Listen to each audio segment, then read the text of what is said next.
Você pode abrir sua Bíblia no livro dos Atos dos Apóstolos, no capítulo 12.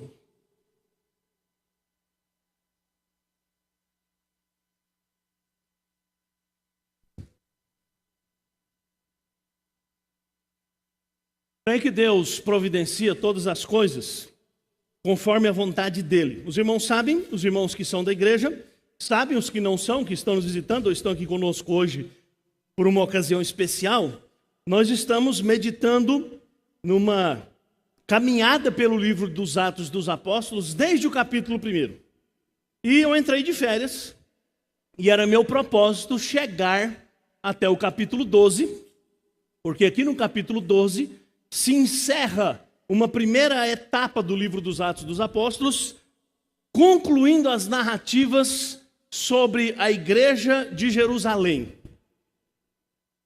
Quis o Senhor que eu ficasse de férias e domingo passado nosso irmão Rodolfo precisasse terminar a sua série de mensagens, embora eu já tivesse voltado de férias, mas quis o Senhor que hoje eu voltasse para o púlpito justamente no dia da ordenação do nosso irmão bacharel Rodolfo.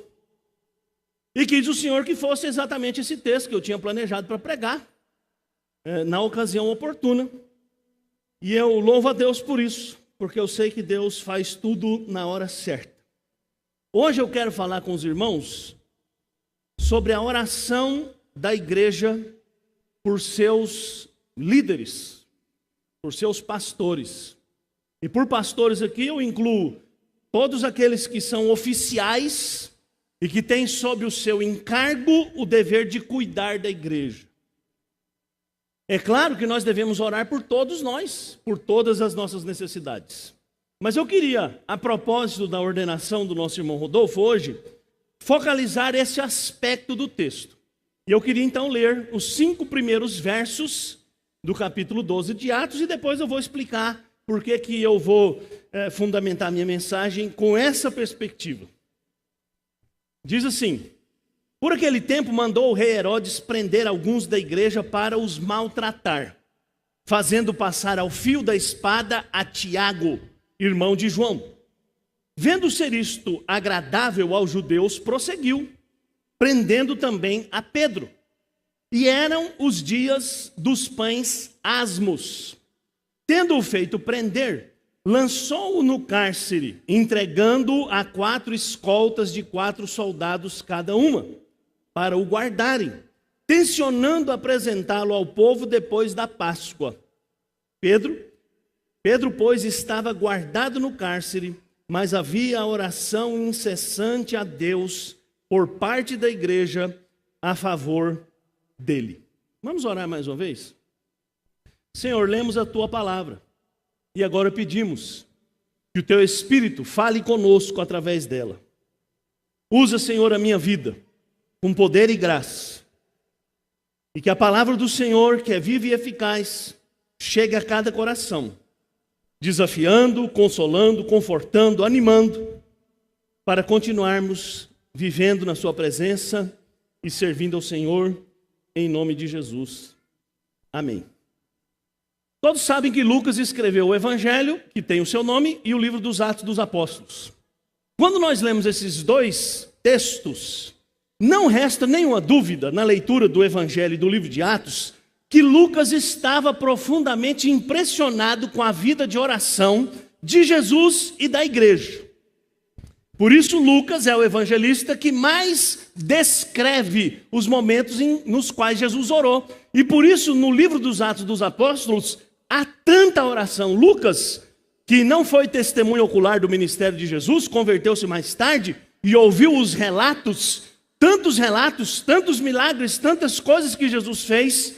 Algo que o marcou profundamente foi ver nos relatos acerca de Jesus, nas pesquisas que fez e depois na vida da igreja, como orar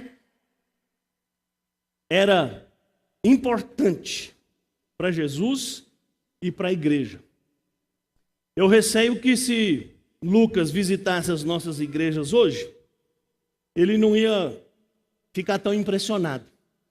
Talvez ele fosse até achar que oração era uma coisa que O povo fala que é importante, mas que não é nem tão importante assim, porque parece que a maioria das pessoas não ora assim, tanto quanto o seu discurso parece fazer mostrar que a oração é importante. Eu sei, irmãos, que esse texto tem vários temas que atravessam-no.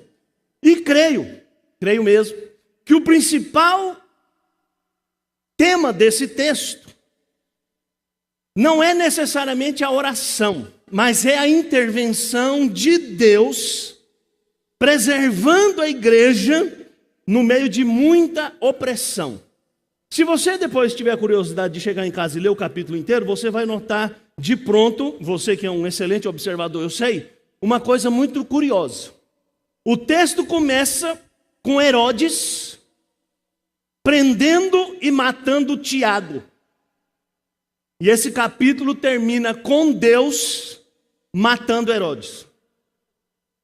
Lucas demonstra de maneira muito clara que a igreja é muito mais do que aquilo que as pessoas veem externamente. Que a igreja tem um defensor.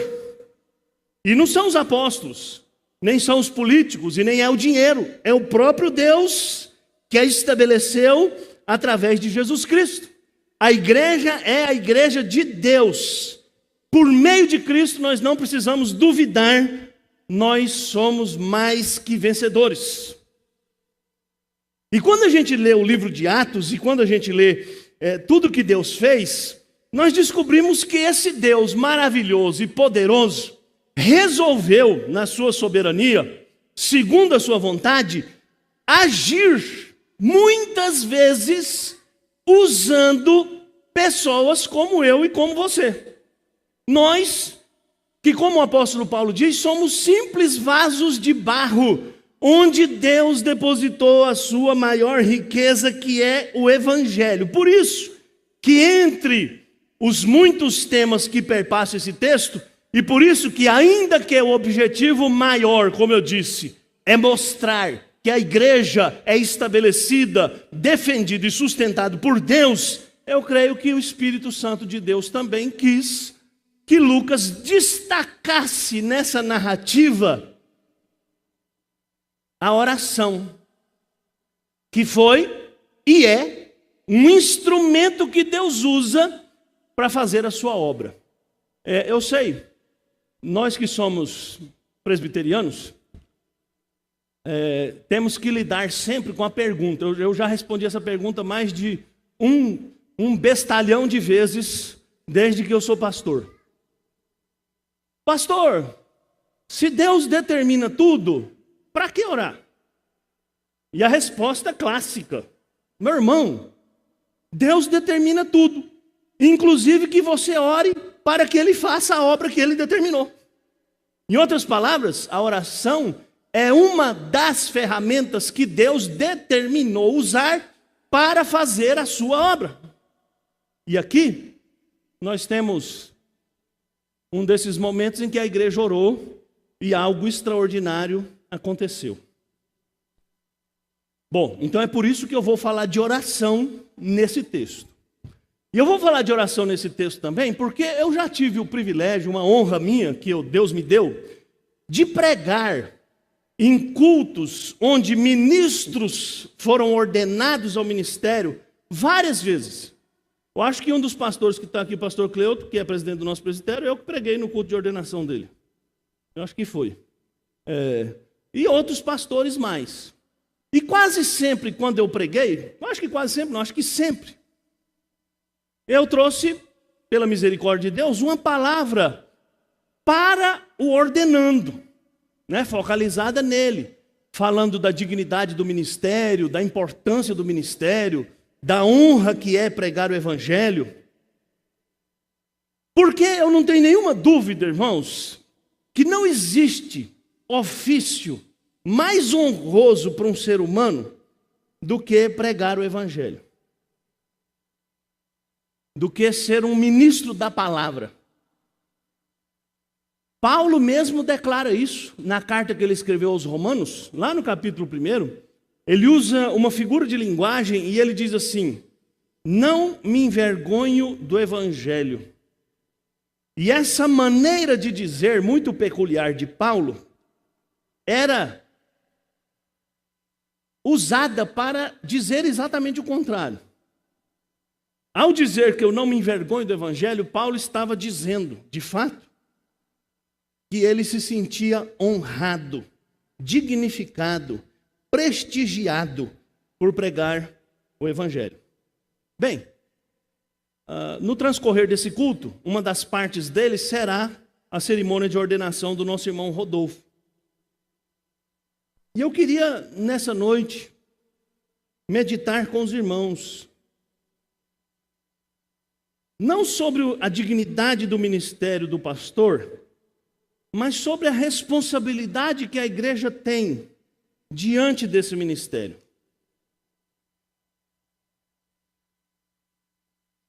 O papel da igreja no ministério de um pastor. E eu falo isso, irmãos, porque eu não sei. A gente tem o costume de dizer assim, nunca antes na história, não desse país, mas na história. Mas eu não sei, mas eu acredito, pelo menos na história recente, até onde eu conheço, os pastores nunca foram tão desprestigiados. Todos falam de pastores se enriquecendo às custas da igreja, pastores manipulando as suas comunidades, tanto espiritual como econômico ou politicamente, pastores envolvidos em escândalos. E eu já disse aqui nesse púlpito que às vezes eu fico assim, pensando duas vezes quando eu estou em algum lugar e alguém pergunta a minha profissão. Porque quando eu respondo pastor, os olhares não são muito amistosos. A pessoa dá uma olhada assim, e eu não sei se ela está pensando que eu sou um caloteiro, ou que eu sou um milionário, ou que eu sou um mentiroso, ou que eu sou um aproveitador. Pastores são alvos de críticas, às vezes legítimas, mas muitas vezes infundadas. Então, qual é a responsabilidade da igreja para com os seus pastores? Será que a corrupção é apenas um fenômeno que ocorre de cima para baixo? Ou em outras palavras, será que existem pastores corruptos que sempre corrompem a igreja? Ou será que existem pessoas corruptas que também corrompem os pastores? Eu acredito, irmãos, que esse ciclo maligno de pecado é mesmo um ciclo que se retroalimenta. Pessoas querendo mais e pastores servindo à insanidade das pessoas e se alimentando delas. Em outras palavras, numa relação de corrupção, não existem inocentes. Nem entre os que manipulam, nem entre os que são manipulados. Na verdade, existe uma cooperação para mútua satisfação. E nesse caso, uma satisfação, ou em qualquer caso, mortífera. A gente sabe muito bem disso no Brasil, né? Só existem corruptos porque existem corruptores e pessoas corruptíveis. Na vida da igreja não é diferente. Não há inocentes.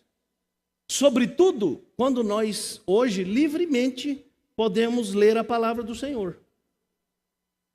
Mas felizmente, nós aqui estamos sob a graça de Deus, e Deus nos deu a sua palavra, que é o nosso alimento, é o nosso norte, é a nossa força, é a nossa bússola. Então nós não precisamos nos deixar corromper, nem nos enganar. Nós podemos olhar para a Escritura Sagrada e podemos nela aprender como Deus quer que nós vivamos.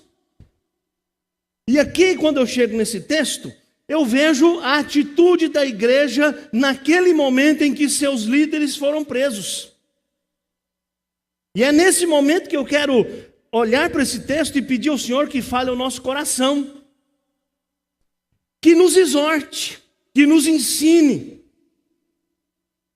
como devemos agir em relação àqueles que nos pastoreiam.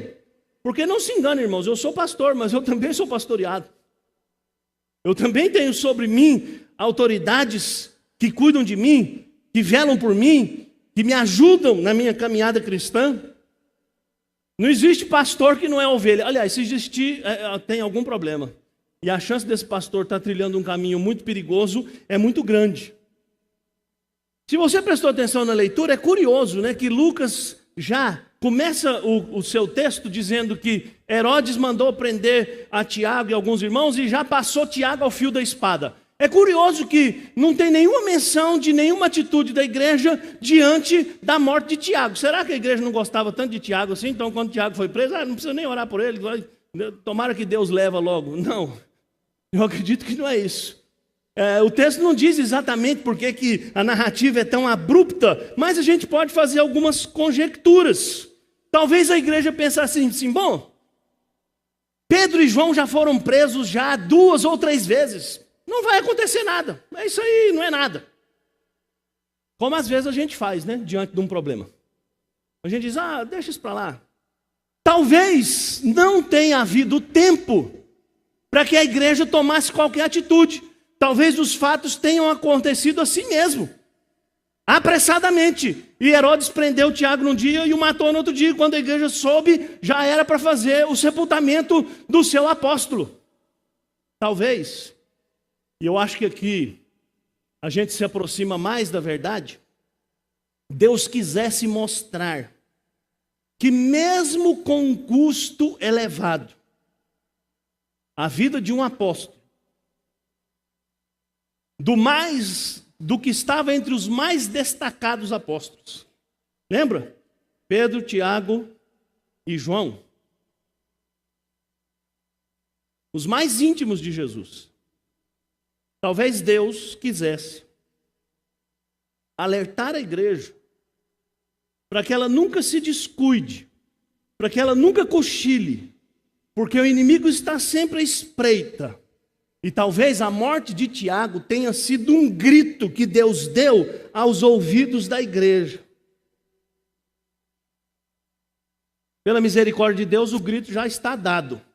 Então acho que a minha pele, do Rodolfo, do pastor Cleuto, está salva. Presta atenção, irmão. O filho do trovão morreu pelas mãos de Herodes. Lembra? Que Tiago tinha um apelido de Boanerges, filho do trovão.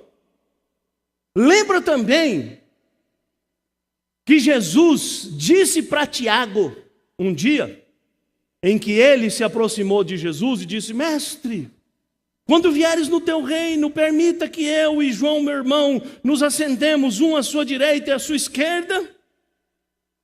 E Jesus perguntou, você pode beber o cálice que eu vou beber? E ele disse, sim, Senhor.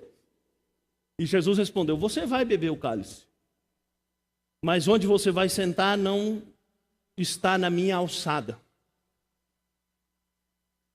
Tiago bebeu o cálice que Jesus bebeu. Foi morto. Não porque Jesus tenha sido fraco, ou porque Jesus tenha falhado, mas é porque Deus usa alguns dos seus servos com a vida e a outros ele usa com a morte. Um dos antigos mestres da igreja, Jerônimo, numa das cartas que ele escreveu a um bispo, ele disse o seguinte, carta número 82 do século IV. A igreja de Cristo foi fundada derramando seu próprio sangue, não o sangue dos outros, suportando a indignação, não causando indignação. As perseguições a fizeram crescer. Os martírios a coroaram. Pedro foi mantido preso para ser executado depois da Páscoa. Enquanto Pedro estava preso, a igreja se reuniu. Lucas diz que havia oração incessante por parte da igreja. A igreja, nessa ocasião, devia contar com cerca de 5.000 pessoas. A igreja de Jerusalém. E eu não sei exatamente como é que foi esse envolvimento da igreja. Mas pela construção do texto, Lucas dá a entender que não foi uma reuniãozinha de oração no lar, que não foi um encontrozinho, mas foi um movimento da igreja. Diante daquela afronta, diante daquela ameaça, diante daquele perigo, diante daquele momento crucial, a igreja orou. Por quê? E por que você deve orar pelo nosso irmão Rodolfo, que daqui a pouco será investido no ministério pastoral? Por que você deve orar pelos seus líderes, no pequeno e no grande envolvimento da igreja? Por que você deve ser uma pessoa de oração em todas as áreas da sua vida, mas aqui nesse texto e nesse contexto que a gente está vivendo, particularmente pelos seus líderes? Primeiro, porque a oração é o meio pelo qual o povo de Deus resiste enquanto vive nesse mundo caído. Sabe, irmãos, vocês sabem que eu gosto muito de ler o texto e olhar para as conjunções. E esse versículo 5 começa com a conjunção. Ou começa não, no meio dele tem uma conjunção. Pedro estava preso, mas havia oração incessante. Nós vemos aqui claramente duas forças antagônicas. De um lado, Herodes e o mundo, que odeia a igreja, que se opõe à igreja, que o diabo usa para tentar destruir a igreja, e de outro lado, a igreja de Cristo. De um lado, o poder da espada, a violência, é o seu padrão, a impiedade, o seu orgulho. A igreja está à mercê de um mundo assim, ameaçada, corrigida, perseguida, enclausurada. E sabe, irmãos, num contexto assim, muita gente ia adotar aquele slogan: ou mato ou morro. Né? Conhece? Ou fujo para o mato ou fujo para o morro. Mas não foi isso que a igreja de Jerusalém fez. A igreja de Jerusalém orou. E sabe, para mim essa conjunção mas que está aqui no texto tem um propósito claro de mostrar-nos que diante das dificuldades da vida, das oposições da vida, e aqui nós não estamos falando de uma oposiçãozinha, de um chefe enjoado que fica pegando no seu pé, de um amigo impertinente que fica fazendo crítica, ou de uma família difícil onde há dificuldade de relacionamento. Não, nós estamos falando de um governador tirano que já tinha matado um dos mais importantes líderes da igreja e que estava prestes a matar outro, e que não respeitava ninguém, e que não tinha medo de ninguém, e que não tinha que prestar contas a ninguém. E aí, diante dessa ameaça, a igreja não se acovardou, a igreja não se intimidou, a igreja não se calou, mas a igreja se prostrou diante do Senhor e foi para o campo de batalha, que é o único campo de batalha onde a igreja tem chance de vencer. Quando Paulo escreveu Efésios, e você pode ler lá o capítulo 6, os crentes gostam muito do capítulo 6 de Efésios, que fala da armadura de Deus, né? Você deve vestir a couraça da justiça, o capacete da salvação, a espada do Espírito, as sandálias do Evangelho e blá blá blá. Só que a gente não chega no fim do texto, onde o apóstolo Paulo diz que você veste tudo isso com toda oração e súplica, clamando ao Senhor. Sabe, irmãos, Jesus tinha já advertido os seus discípulos: vigiai e orai para que não entreis em tentação. Mais tarde, quando Paulo vai se despedir dos presbíteros de Éfeso, depois de falar, de avisar a eles, dizendo que depois que ele partisse, penetrariam na igreja lobos vorazes, penetraria homens que tentariam destruir a igreja. E aí Paulo, no versículo 31, exorta a igreja: portanto, vigiai, porque eu não cessei noite e dia de anunciar todos os desígnios de Deus. Sabe, irmãos, nós precisamos conhecer a Escritura. Nós precisamos ter convicções teológicas firmes, profundas. Nós não podemos abrir mão de buscar uma vida santa. Porém, tudo isso é amalgamado, é ajuntado como uma grande força na nossa vida por meio da oração. Calvino tinha um lema, que não era só dele, mas que ele usava, no que diz respeito a usar a Escritura Sagrada. E era duas palavras em latim: orare et labutare. No que diz respeito à nossa relação com Deus, é preciso orar e trabalhar. Lutero dizia que a vida cristã se assemelha a um barco que tem dois remos. Um remo é o estudo, outro remo é a oração.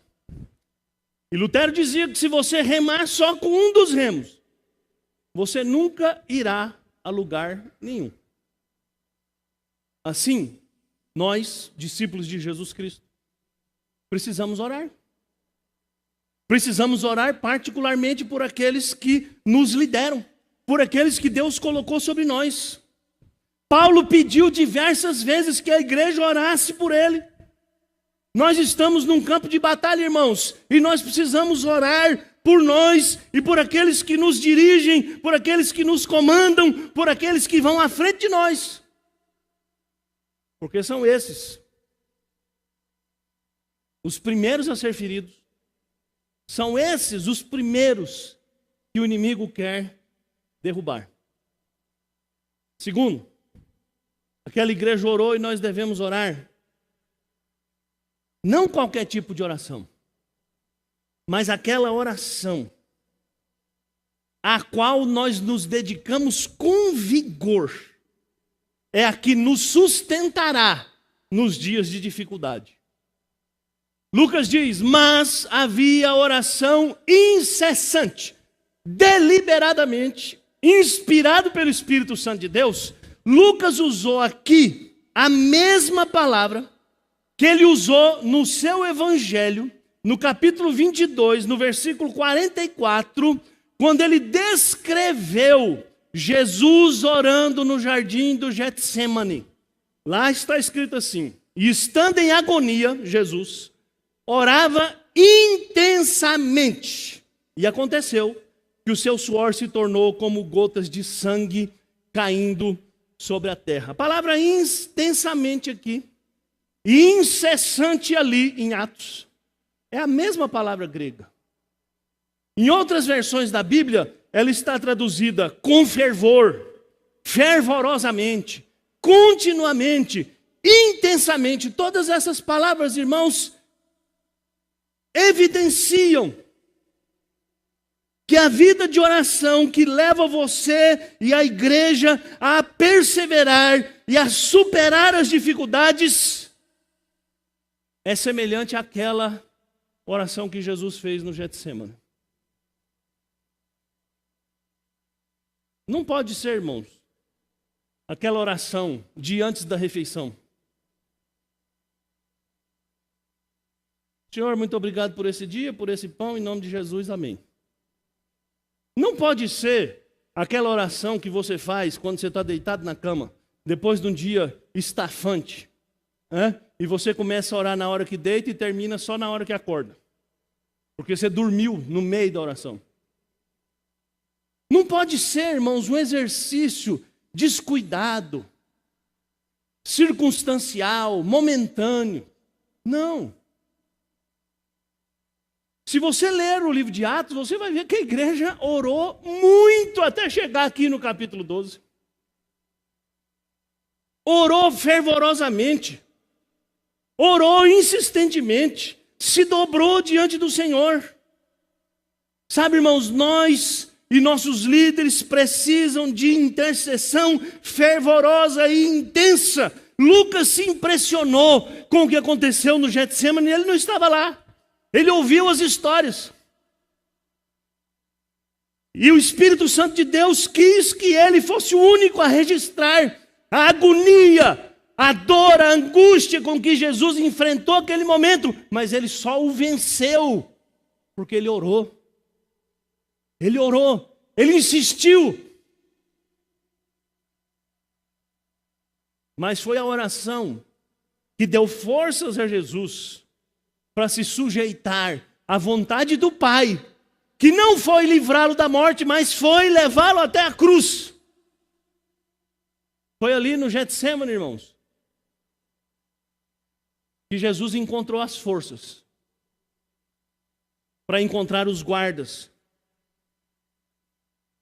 e dizer: sou eu. Nós, pastores, precisamos da sua oração. Infelizmente, muitas vezes, o que nós recebemos são mais críticas do que orações. Sabe? E eu não quero usar o púlpito aqui para me defender. Eu acho que você deve me criticar sim. Mas me critique para mim.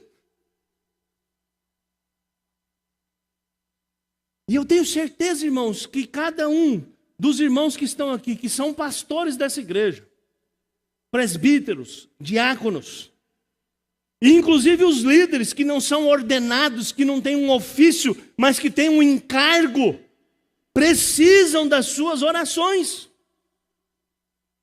E muitas vezes a igreja fica emperrada, porque ao invés de orarmos diante das dificuldades, nós usamos os nossos lábios para, de maneira impiedosa, murmurar, criticar, acusar. Não foi isso que a igreja fez, a igreja de Jerusalém. Mesmo que a nossa vida não esteja correndo risco físico, todos aqueles que exercem qualquer liderança na igreja precisam das orações do povo de Deus, das orações incessantes, das orações agonizantes, como a que Jesus fez no Getsemane.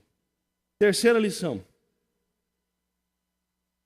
A igreja que vai orar e que vai prevalecer é aquela igreja que ora e que orando reconhece que Deus é poderoso para agir. E porque reconhece isso, nunca se cala. Havia oração incessante a Deus. É claro, irmãos.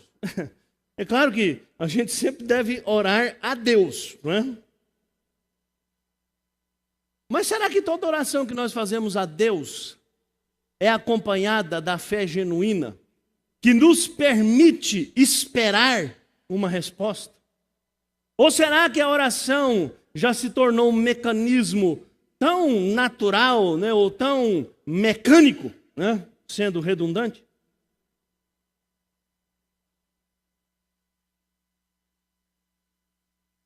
E a gente ora porque a gente acostumou a orar. Será que quando você ora lá antes da refeição, agradecendo ao Senhor o pão daquele dia, realmente você está agradecido pelo pão? Ou foi simplesmente palavras que você repetiu mecanicamente? Sabe, nós às vezes nos sentimos seguros, né? Quando a gente pensa que a gente não reza, né? A gente faz essa distinção, né? Os católicos fazem rezas e a gente muitas vezes, de maneira dura e impiedosa, falamos assim: eu não faço reza como os católicos, ficar repetindo mecanicamente palavras. Mas, irmãos, o que torna uma oração numa repetição mecânica e vazia não é o conteúdo dela, mas é a forma. Você pode orar palavras novas todo dia, mas se no seu coração não houver a fé e a verdadeira gratidão e o verdadeiro desejo de estar se comunicando com Deus, aquilo é tão reza quanto qualquer ladainha repetida. A igreja de Jerusalém orou depois que Pedro e João foram libertos. Lembra lá no capítulo 4 de Atos? E foi uma oração tão fervorosa que o lugar onde eles estavam tremeu. Mais uma vez, no capítulo 5, Pedro e João são libertos de maneira miraculosa. E os crentes se reuniram para estudar e para adorar. Agora, Tiago foi morto. A situação parece desesperadora, mas eles não se desesperaram. Quando você acha que não pode fazer nada, é o momento em que você pode fazer a única coisa que aqueles que não têm nenhum poder podem fazer para mudar a situação. E o que nós podemos fazer é orar. John Stott, um autor que eu já citei aqui várias vezes, pregador em inglês, comentando esse texto, ele diz assim: de um lado estava a autoridade de Herodes, o poder da espada e a segurança da prisão. Do outro, a igreja se voltou à oração. E aqui eu quero destacar: a única arma daqueles que não têm poder. Nós não temos poder, mas nós temos um Deus poderoso. Nós não podemos mudar situações, mas nós servimos a um Deus que pode. Jesus ensinou seus discípulos várias vezes a ter na oração a força de que precisavam, o consolo, a esperança.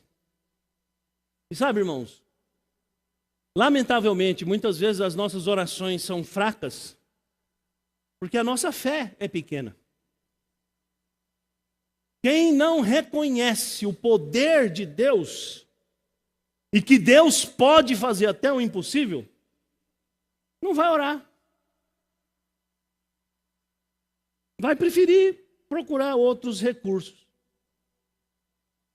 Curiosamente, a igreja, que já constava de 5.000 pessoas ou mais, e era um número significativo, não pensou assim: olha, Pedro está preso e Herodes vai matá-lo, vamos fazer uma operação aqui, operação impossível para resgatar Pedro. Vamos contratar alguém lá do FBI, ou sei lá do que, para entrar lá no cárcere de madrugada. Vamos subornar os guardas, vamos dar um jeito. Não, vamos orar. Não é assim? Infelizmente, nós hoje quase sempre fazemos o contrário, né? A gente fala assim: ó, eu já tentei tudo, não deu certo, agora só Deus. Só Deus pode dar jeito nesse trem.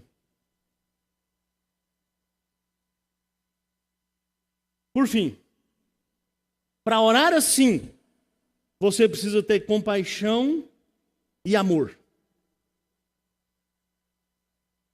A igreja orava incessantemente a favor de Pedro.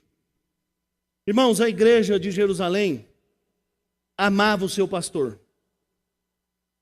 e clamou ao Senhor por ele, dobrou-se diante do Senhor.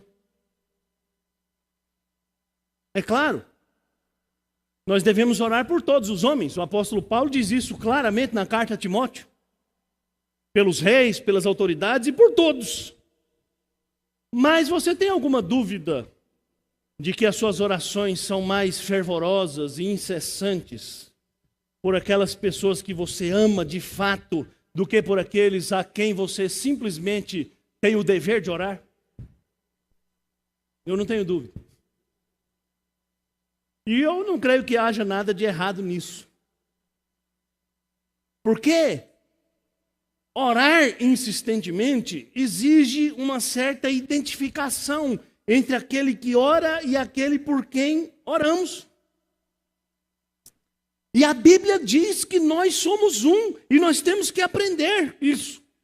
O autor de Hebreus faz várias admoestações aos crentes para que haja comunhão na fé, no amor. E ele descreve no capítulo 13 várias situações em que nós precisamos nos identificar. No versículo 13 de Hebreus capítulo 13, o autor sagrado diz assim: lembrem-se dos que estão na prisão, como se aprisionados com eles, dos que estão sendo maltratados, como se fossem vocês mesmos os que estivessem sofrendo no corpo. Mas sabe, irmãos, a marca por excelência dos nossos dias não é a identificação, é a indiferença. E mesmo entre aqueles que se declaram corpo de Cristo. É por isso, e esse problema não é novo, né? É por isso que na Bíblia está cheia de admoestações ao amor. Paulo diz em Romanos capítulo 12, amai-vos cordialmente uns aos outros com amor fraternal, preferi-vos em honra uns aos outros. No célebre texto de 1 Coríntios 13, que a maioria dos crentes sabe de cor, Paulo deixa claro que todas as ações que nós tomarmos nessa vida só são legitimadas pelo amor. E Paulo termina o texto com aquela famosa tríade. Permanecem a fé, a esperança e o amor.